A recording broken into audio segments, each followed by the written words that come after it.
Hola a todos y bienvenidos a nuestro canal de Relatos Asombrosos del Mundo. Cada semana, nos embarcamos en un viaje a través de historias cautivadoras que nos conectan con diversas culturas y épocas.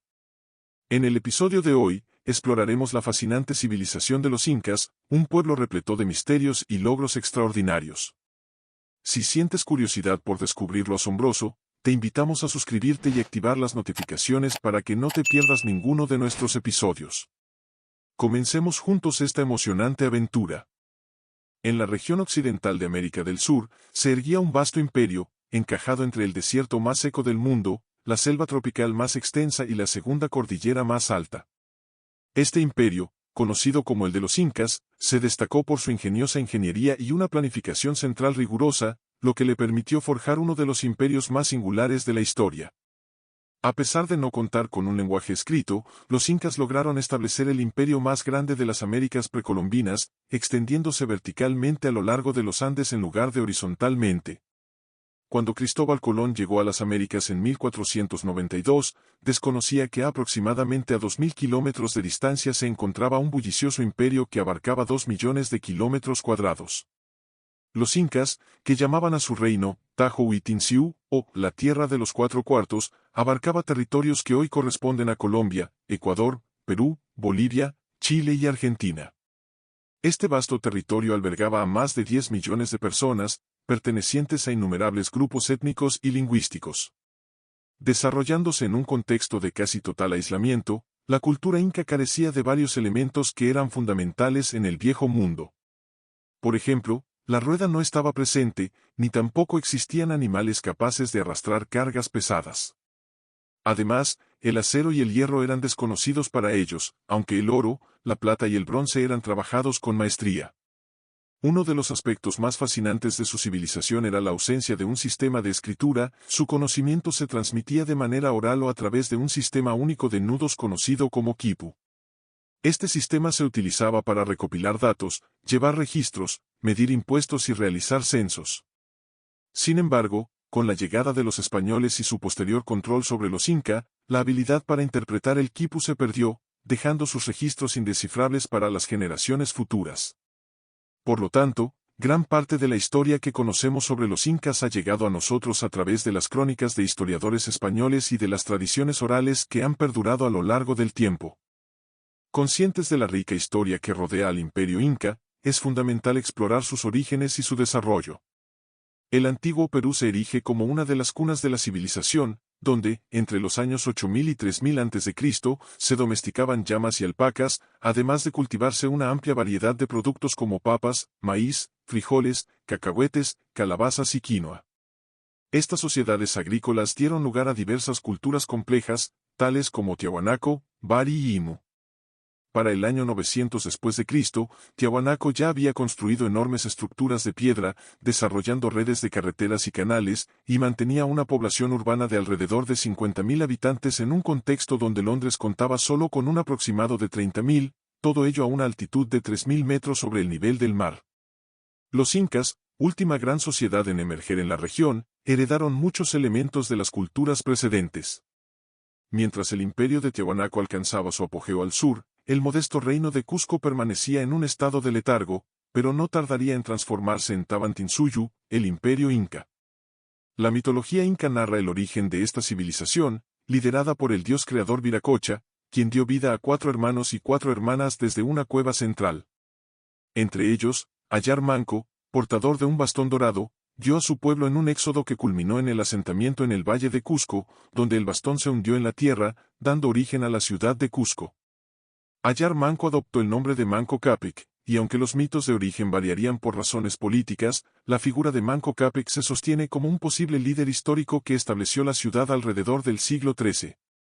El conocimiento sobre los primeros 8 reyes incas se ha perdido en el tiempo, sin embargo, el 9º rey, conocido como Cusillupanqui, dejó una profunda huella en la historia. En un periodo de inestabilidad a principios del siglo XV, Cusillupanqui ascendió al poder tras organizar la defensa de Cusco contra una invasión que amenazaba su reino. Durante su reinado, transformó el pequeño territorio en un vasto imperio que se extendía desde lo que hoy es Bolivia hasta Ecuador.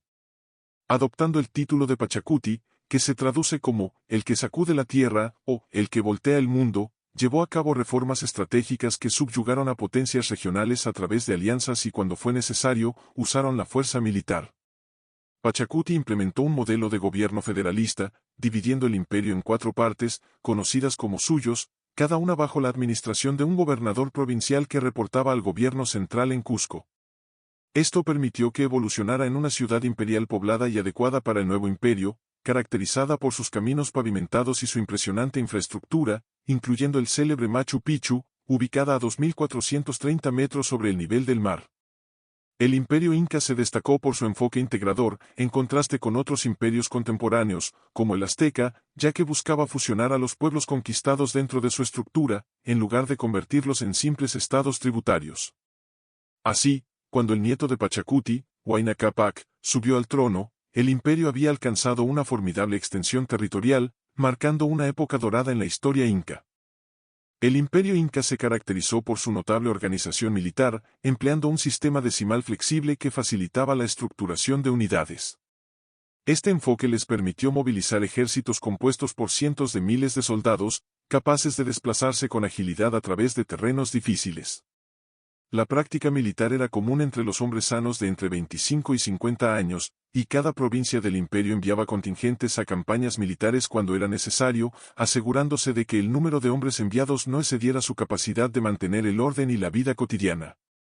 En campañas prolongadas, se adoptaba una política que permitía regularmente a los hombres regresar a su hogar, evitando así que sus vidas se desestabilizaran. Al igual que los aztecas, los incas utilizaban armaduras de algodón, complementadas con túnicas gruesas de lana de alpaca y cascos para protección. Este tipo de armadura demostró ser eficaz contra flechas, tanto que los conquistadores españoles las adoptaron durante sus enfrentamientos, saliendo a veces de las batallas cubiertos de flechas como si fueran puercoespines. Los soldados llevaban un gran escudo de madera dura, conseguido de las zonas selváticas, en la espalda, así como otro escudo más pequeño, hecho de madera más ligera, en el brazo. Además, contaban con una capa pequeña que podía usarse para proteger las piernas de proyectiles. La diversidad del imperio inca se reflejaba en su ejército, que empleaba una amplia gama de armas y tácticas. Los arqueros de las provincias selváticas eran reconocidos por su habilidad, mientras que los hombres de otras regiones preferían el uso de dardos y hondas. En combate cuerpo a cuerpo, los incas disponían de un arsenal variado que incluía lanzas, hachas, garrotes, mazas con puntas de estrella y boleadoras, fabricadas a partir de materiales como piedra, bronce y hueso. Las boleadoras, en particular, eran consistentes en su efectividad, especialmente contra la caballería española, al envolver las piernas de los enemigos con cuerdas. Los incas utilizaron su fuerza militar para expandir su imperio a lo largo de la cordillera de los Andes, aplastando cualquier resistencia.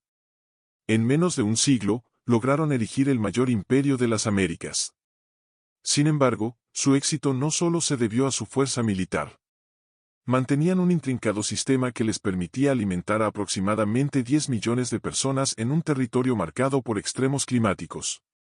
Transformaron un entorno hostil en un vasto espacio agrícola y desarrollaron una cultura que otorgaba un notable respeto a los muertos, hasta el punto de que los cadáveres participaban en cuestiones políticas mucho tiempo después de su fallecimiento. La civilización inca, que se extendió por vastas áreas de los Andes, se desarrolló en un entorno geográfico singular, caracterizado por altitudes que superan los 3.000 metros sobre el nivel del mar.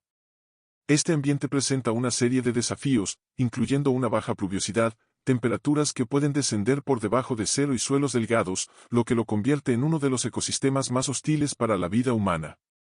Sin embargo, a pesar de estas adversidades, el antropólogo John Murray observa que millones de personas han elegido habitar estas altitudes extremas, desafiando así las expectativas contemporáneas sobre la viabilidad de la vida en tales condiciones. La adaptabilidad de los incas a su entorno les permitió aprovechar la vasta variedad ecológica que ofrecían los Andes. Gracias a las notables fluctuaciones altitudinales, se identifican más de 20 zonas de vida diferentes en un espacio de solo unos pocos cientos de kilómetros. Los incas implementaron un sistema agrícola diversificado, cultivando una amplia gama de productos en distintas zonas ecológicas y altitudes. Esta capacidad de diversificación fue crucial para mitigar los efectos de las hambrunas ocasionadas por cambios climáticos o enfermedades, ya que el impacto de tales eventos no afectaba por igual a todas las regiones cultivadas. Para afrontar las crisis alimentarias, el Imperio Inca estableció un sistema centralizado de almacenamiento de excedentes alimentarios gestionados por el Estado. Esto incluía la creación de una forma de papa deshidratada conocida como tunta, que se conservaba en sus almacenamientos durante periodos prolongados. Dado que la adaptación del uso de animales como las llamas para el arado era limitada, el trabajo del campo se realizaba manualmente, lo que fomentó la cooperación entre los miembros de la comunidad. Esta colaboración se convirtió en un pilar fundamental de las sociedades andinas, permitiendo la redistribución de recursos en tiempos de necesidad, asegurando el bienestar de los más vulnerables, incluidos ancianos, enfermos y huérfanos. Uno de los aspectos más singulares de la sociedad inca es su organización económica, que prescindía de un sistema monetario convencional. La producción, almacenamiento y distribución de bienes estaban completamente controladas por el gobierno central. La asignación de recursos se realizaba sin intermediarios económicos, y las contribuciones de la ciudadanía tomaban la forma de trabajo en un sistema conocido como mita. Este enfoque permitía al gobierno movilizar a la mano de obra en función de las necesidades prioritarias del imperio, abarcando actividades que iban desde la minería hasta la agricultura y la construcción. Este modelo operativo se tradujo en la realización de obras masivas en un lapso relativamente corto de tiempo. Por otro lado, la relación de los incas con las llamas y alpacas fue igualmente esencial para su desarrollo. Estos animales no solo servían como carga para el transporte de bienes, sino que también proporcionaban carne y más significativamente fibra textil. La producción y distribución de tela eran vitales para el funcionamiento del Estado, pues esta no solo era utilizada para vestir a la población, sino que también representaba un símbolo de estatus y rango. El gobierno inca regulaba estrictamente la producción de tela, asignando rebaños estatales a cada provincia para asegurar un suministro constante. Para gestionar eficazmente la distribución de bienes a lo largo del vasto imperio, se construyeron almacenes conocidos como colas, situados estratégicamente cada 22 kilómetros a lo largo del extenso sistema de carreteras inca. Estos almacenes permitieron almacenar una amplia variedad de productos y facilitar su acceso en tiempos de necesidad, desafiando las limitaciones impuestas por el difícil entorno andino. La falta de ríos navegables y la ausencia de animales de tiro significaban que la logística del transporte era un desafío constante, lo que hacía que la organización centralizada de los recursos fuera aún más crucial para la estabilidad y supervivencia de esta notable civilización. El Imperio Inca fue conocido por su impresionante organización y sistemas avanzados, diseñó sus almacenes a distancias, facilitando la logística y el suministro de recursos. Esta estrategia permitió que los ejércitos se desplazaran sin la carga de armas y equipos pesados, ya que podían equiparse en los depósitos más cercanos a su destino. Una de las claves para el éxito de este vasto imperio fue el desarrollo de un extenso sistema de carreteras que abarcaba al menos 40.000 kilómetros, superando desafiantes terrenos montañosos y utilizando puentes colgantes en lugares estratégicos. A lo largo de estas vías, se erguían estaciones de relevo conocidas como tambos, custodiadas por chasquis, enérgicos mensajeros que trasladaban información, regalos y mensajes de un tambo a otro. Esta red de mensajería era tan eficiente que permitía a los incas transmitir información a lo largo de 392 kilómetros en un solo día, un hito que superaba incluso las capacidades de los mensajeros romanos, quienes rara vez alcanzaban distancias superiores a los 320 kilómetros en el mismo lapso. Junto a estos proyectos viales, los incas también desarrollaron ingeniosos sistemas de riego, terrazas agrícolas y cisternas, lo que les permitió maximizar la productividad en un terreno donde solo el 2% de la tierra era apta para la agricultura. En el apogeo del imperio en el siglo XVI, más de 1 millón de hectáreas de tierra eran cultivadas en terrazas construidas mediante la creación de muros de contención, logrando así capturar el agua de escorrentía y evitar inundaciones. Este ingenioso diseño no solo optimizaba la disponibilidad de agua, sino que también ayudaba a mantener el calor en las plantas, protegiendo los cultivos del frío nocturno. La destreza en la construcción de los incas se manifestaba en su asombrosa obra en piedra, donde utilizaban piedras perfectamente ajustadas que encajaban sin necesidad de mortero, formando estructuras que parecían piezas de un rompecabezas.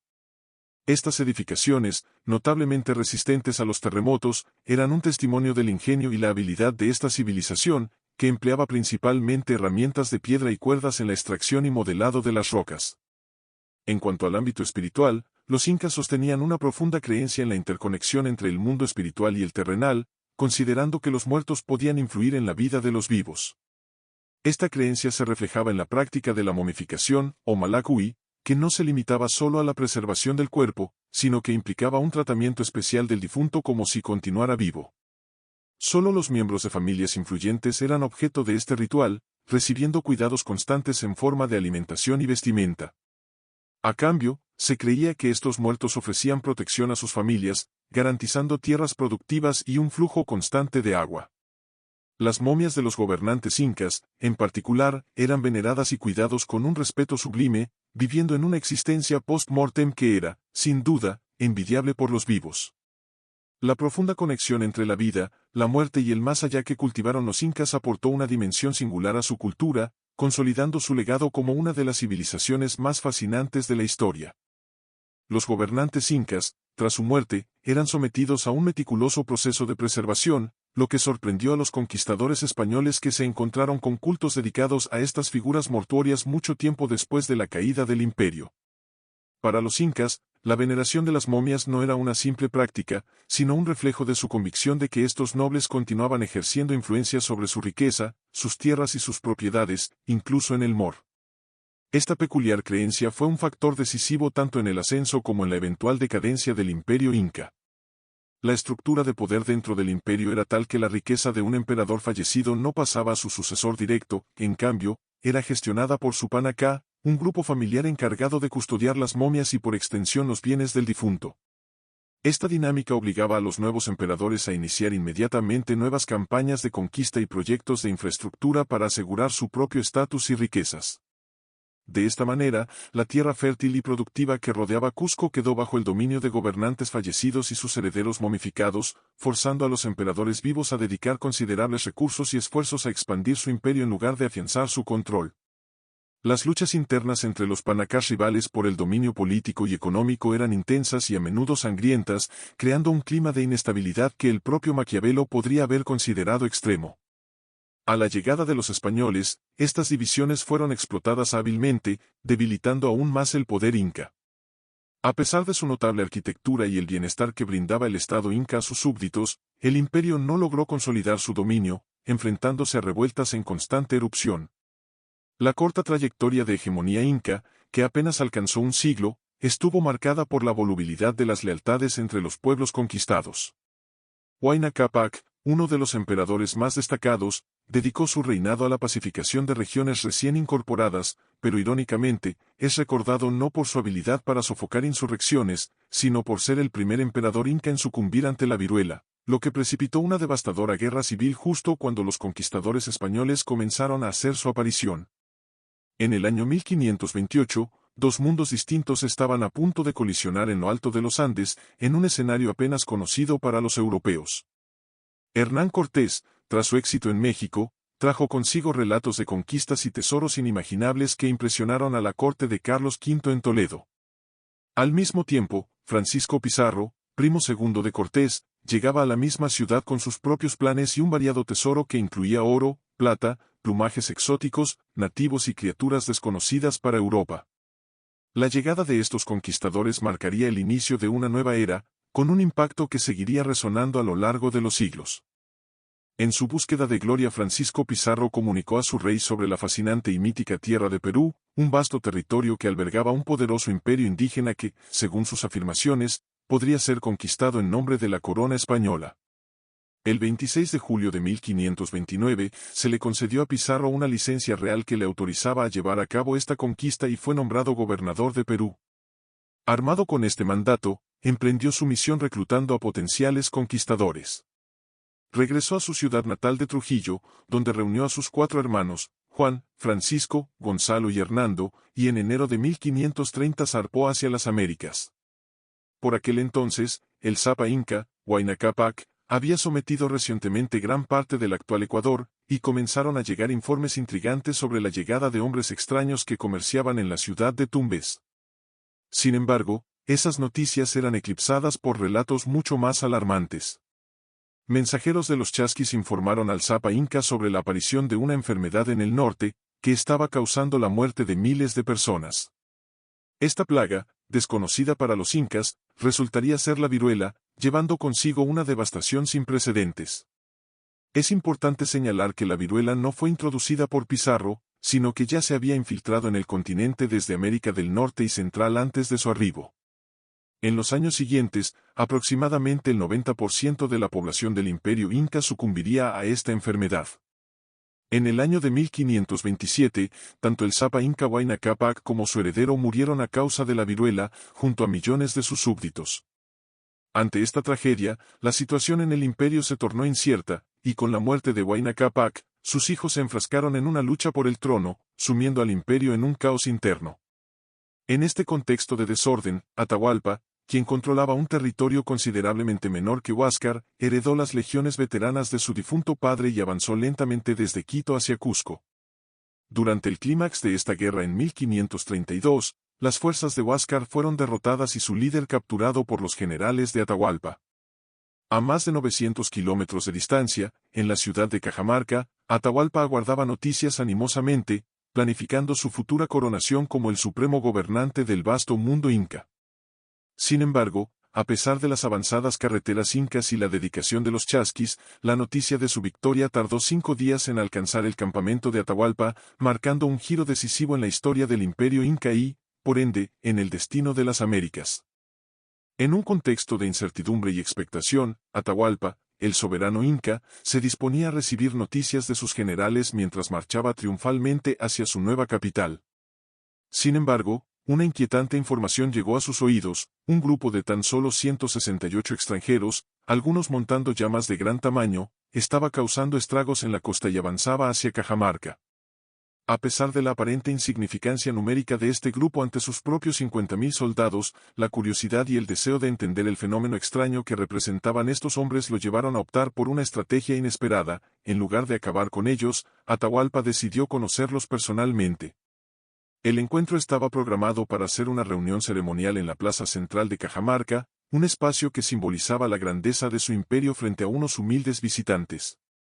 El 16 de noviembre de 1532, Atahualpa entró en la plaza acompañado de 6.000 de sus hombres, armados de manera rudimentaria y con la mente puesta en la celebración de una reciente victoria en Cusco, donde había capturado a su hermano Huáscar.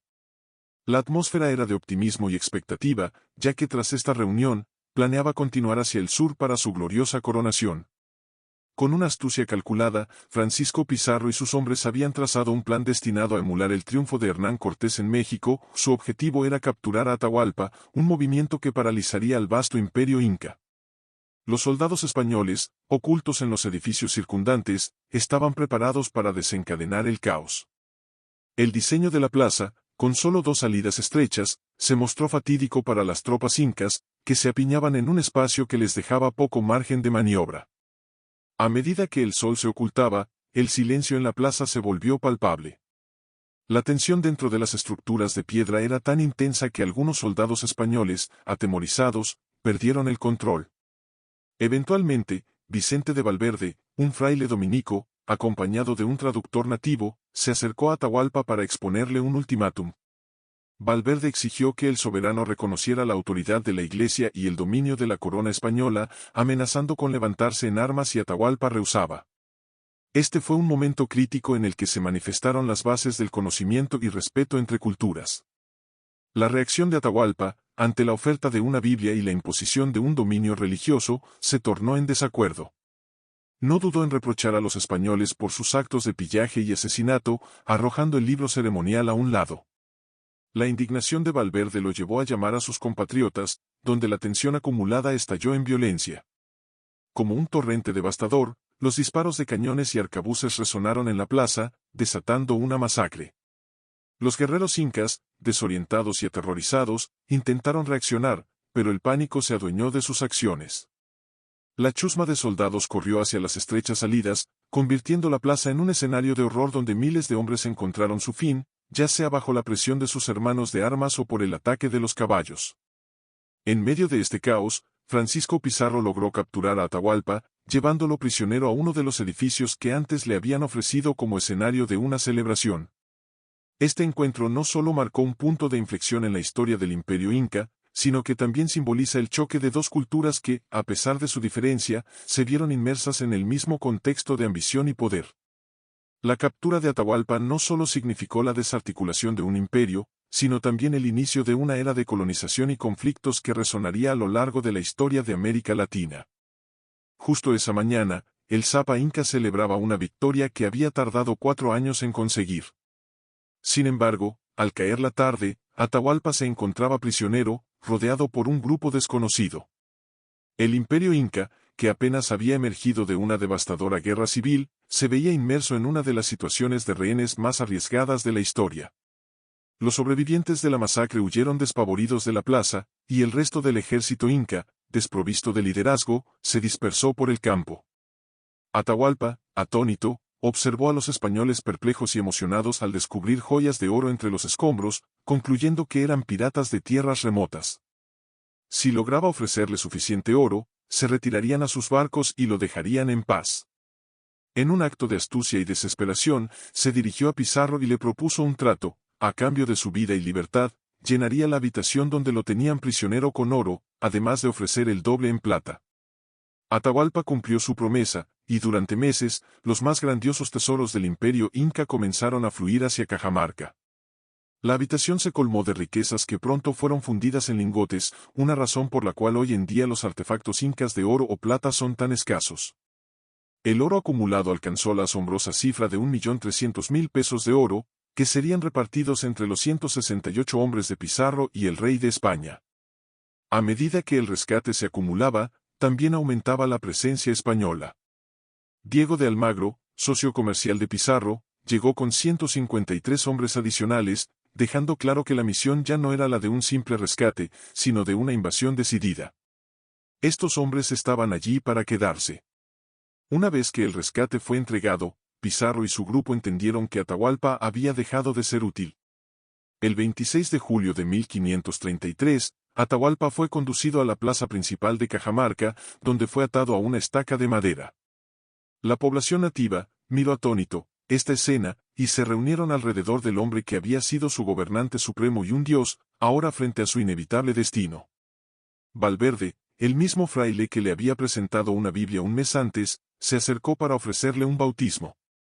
Rechazar esa oferta significaría ser quemado vivo, un destino que le era inconcebible.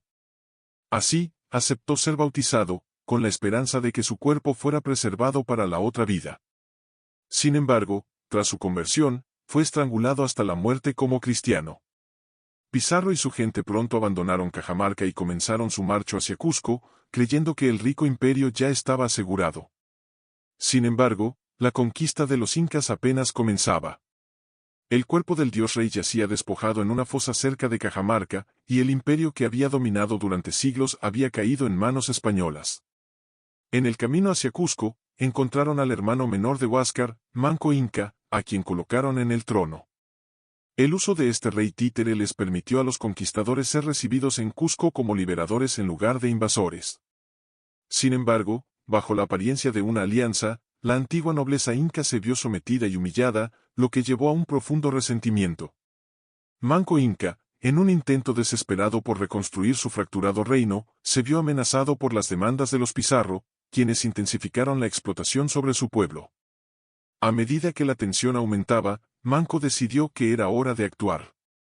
En noviembre de 1535, poco después de 2 años de opresión tras la muerte de Atahualpa, comenzó a gestar su rebelión. Convocó a una reunión secreta con los nobles incas, pronunciando un apasionado discurso en el que instaba a sus compatriotas a resistir la opresión española. Así, Manco huyó hacia los Andes, dando inicio a una resistencia que pronto alcanzaría proporciones insospechadas. Con legiones de guerreros convergiendo hacia Cusco, los conquistadores, convertidos en señores feudales, se encontrarían atrapados en la ciudad, enfrentándose a una insurrección que cambiaría el rumbo de la historia de América del Sur. La lucha por el control del imperio inca, lejos de haber terminado, apenas comenzaba. En un breve lapso de unos pocos meses, los ataques estratégicos de los incas resultaron en más bajas entre los españoles que toda la conquista hasta ese momento. A medida que las noticias de estas pérdidas llegaban a Cusco y Lima, los soldados nativos, convocados por su emperador Manco Inca, se agruparon, armados y decididos, para marchar a través de los Andes. Manco Inca, un joven líder y bisnieto de Pachacuti, había evolucionado de ser un mero título a un guerrero decidido a enfrentar al enemigo. Sus fuerzas, tan numerosas como una manta que cubre las laderas, convergieron en Cusco, donde atraparon a los hermanos Pizarro, Fernando, Juan y Gonzalo, junto con 196 españoles, varios esclavos africanos, mujeres moriscas y cientos de aliados nativos.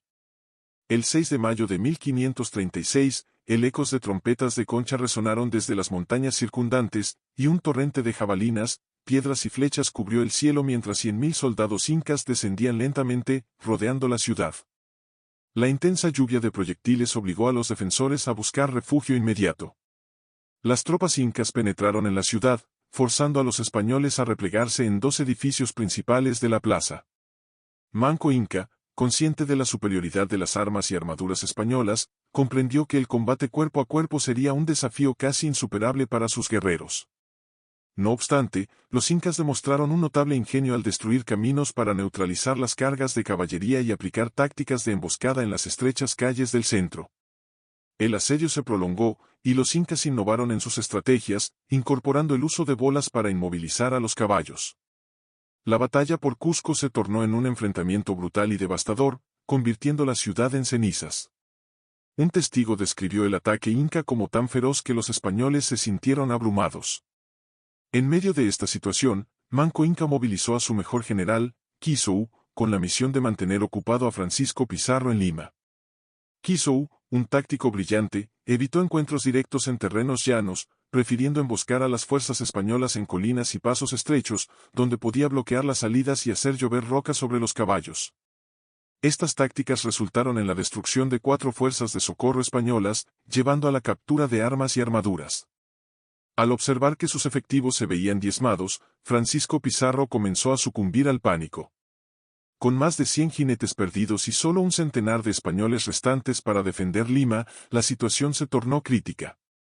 La rebelión de Manco Inca no fue solo un acto de resistencia, sino un claro testimonio de la determinación y el ingenio del pueblo inca ante la adversidad, marcando un momento crucial en la historia de la conquista. En un giro dramático de los acontecimientos históricos, Manco Inca, quien había ejercido un control casi absoluto sobre el pueblo inca, se encontró enfrentando una serie de reveses devastadores. La situación en Cusco se tornaba crítica, con la ciudad sitiada y la reciente muerte de su hermano Juan, mientras un formidable ejército español amenazaba a Lima. La pérdida de más de un tercio de sus fuerzas fue el preludio de una crisis mayor.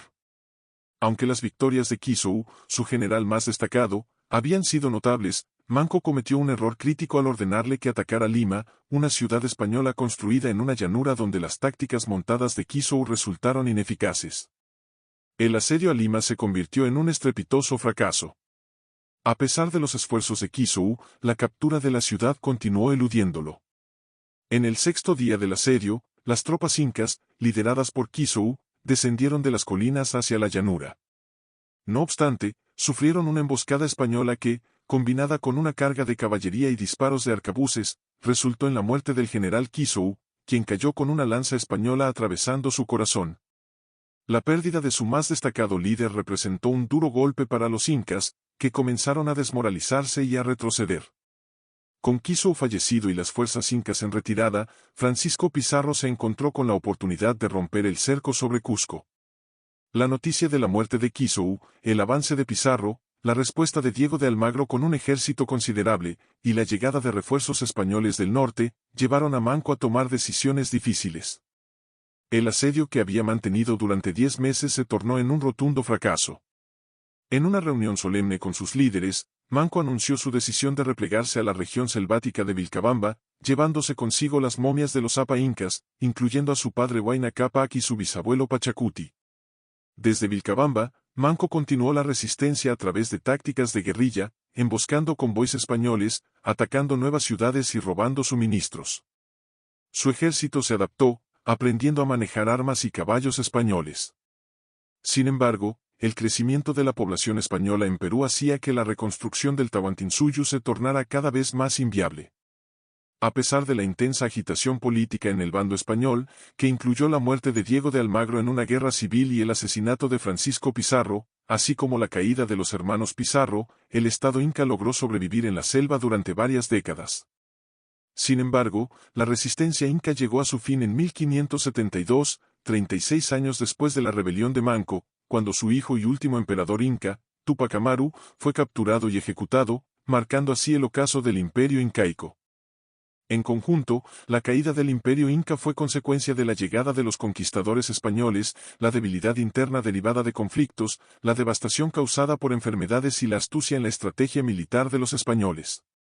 Estos factores, interrelacionados, llevaron a la rápida desintegración de uno de los imperios más poderosos de América precolombina.